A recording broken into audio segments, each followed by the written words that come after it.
Bismillahirrahmanirrahim. Assalamualaikum warahmatullahi wabarakatuh. Jumpa lagi dengan kami Ngenet, yaitu segala sesuatu tentang dunia internet. Tapi pada kesempatan kali ini kita akan membahas tentang salah satu teknik yang bernama follow the trend dalam mengelola website. Tapi sebelum lebih jauh, jangan lupa untuk subscribe, like, dan komen untuk mendukung channel kami. Perlu diketahui bahwasanya dalam mengelola website itu banyak tekniknya. Ada jenis seperti evergreen ya, yang contohnya Wikipedia. Ada juga news seperti detik.com yang semua diberitakan. Ada juga yang model musiman ya, nanti suatu hari kami jelaskan. Nah, kalau kesempatan kali ini adalah yang berbasis sesuatu yang trending. Ya, jadi mengikuti tren aja. Kalau Anda bingung visitor, teknik ini cukup ampuh asal, sekali lagi asalkan Anda kuat menulis dalam sehari dalam jumlah yang cukup banyak. Cukup banyak berapa? Lebih dari 10 kalau menurut saya.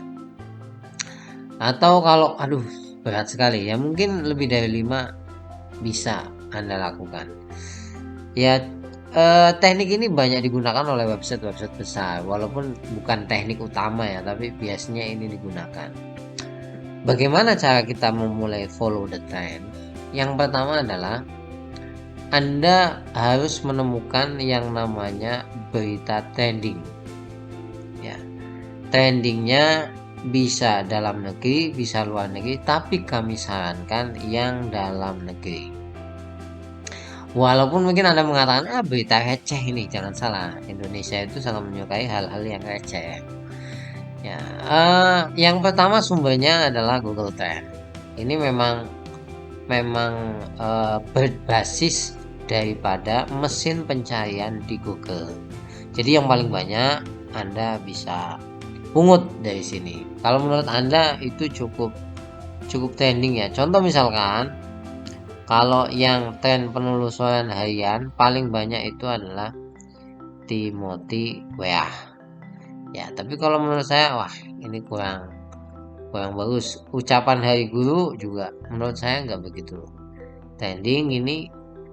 Nah, yang mungkin membuat menarik, memicu pembaca itu adalah banjir di Jeddah. Ya. Kenapa demikian? Karena pertama Indonesia adalah umat Muslim dengan jumlah paling banyak. Kedua, kalau sentimen terhadap hal-hal berbau Islam itu cukup kuat untuk menarik pembaca. Ini, nah seperti ini Anda harus pintar ya membaca apa yang bisa dijadikan konsumsi. Ya tinggal Anda tulis saja banjir di Jeddah, tanda apa ini gitu-gitu. Itu membacanya langsung banyak. Yang kedua, yang berbasis trending adalah, dan ini menurut saya yang paling ampuh ya, yaitu berbasis media sosial. Saya contohkan Instagram. Anda bisa menggunakan TikTok, bisa YouTube, bisa. Nah, kalau kita lihat di explore ya, Anda bisa lihat ini. Ada bola, ada apa. Anda tinggal pilih ya. Mana yang menurut Anda mematik yang namanya pembaca cukup banyak. Nah, contoh misalkan kalau saya paling atas saja ini terkait dengan bantahan terima suap tambang ilegal. Jadi ini cukup trending menurut kami karena Anda bisa lihat bantah terima suap dari tambang ilegal Komjen Agus kematian Brigadir J saja mereka tutupi. Ada lagi bantahan. Anda tinggal mengulik aja.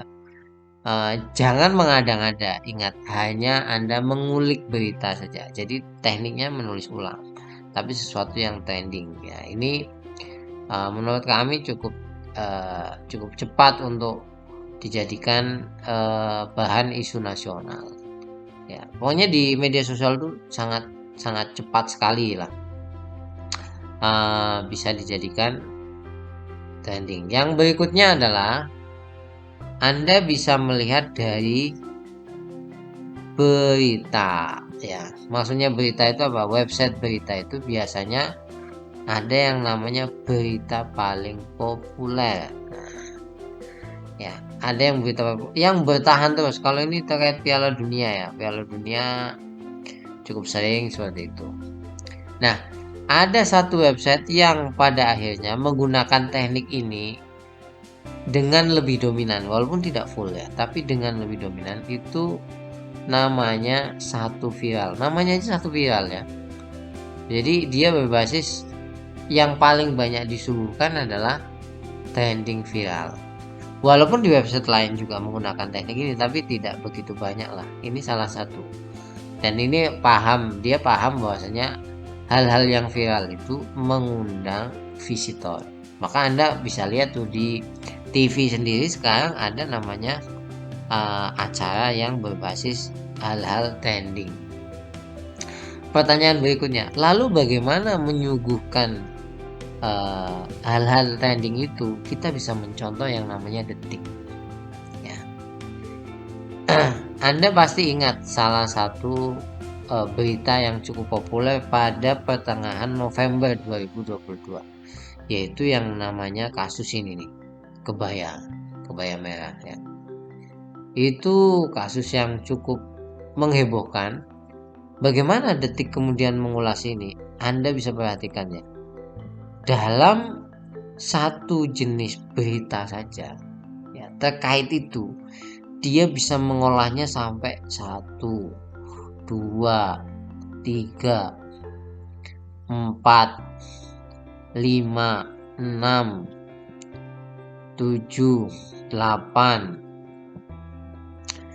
9, 10, 11, 12, 13, 14, 15, 16, dan masih banyak lagi. Bayangkan, satu hal trending. Ya, cara menguliknya seperti itu. Anda mungkin dalam kasus ini penasaran dengan wajah, ya, penasaran dengan identitas. Maka dibuatkan itu berita itu. Penasaran dengan apalagi lah dan lain sebagainya. Itu diungkap bahkan ya pada tanggal itu ya 16 November beberapa berita memakai bahasa yang namanya kebaya. Ya, contoh ini Pevita Pierce ya, pakai kebaya. Ya, dikait-kaitkan karena bisa jadi orang mengklik kata kunci kebaya. Nah, kemudian ini Luna Maya. Kita lihat coba Yuni Shara berkebaya. Jadi gitu-gitu mengulasnya itu. Satu hal trending bisa sampai 15 bahkan mungkin 20 lebih ini. Jadi diulik. Jadi kelihayan Anda itu biasanya menggunakan peta seperti ini. Oh, ini terkait kasus suap.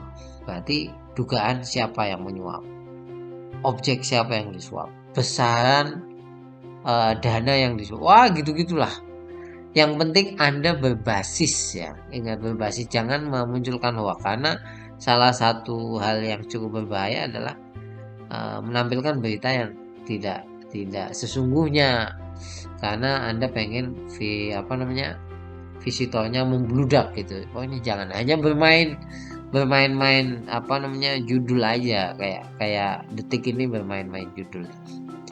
Ya, jadi seperti itu. Ini adalah teknik yang bisa Anda gunakan. Pokoknya asalkan Anda mampu yang namanya menulis ulang dengan jumlah yang banyak secara harian. Nah, kalau seperti ini, ketika Anda share sekali saja, sekali di media sosial atau sekali di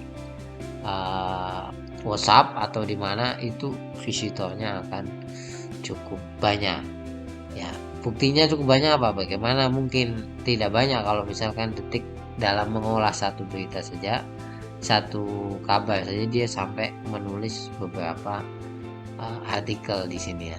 Sampai ketemu lagi, semoga bermanfaat. Jangan putus asa, tetap semangat. Semoga website Anda bisa menghasilkan. Assalamualaikum warahmatullahi wabarakatuh.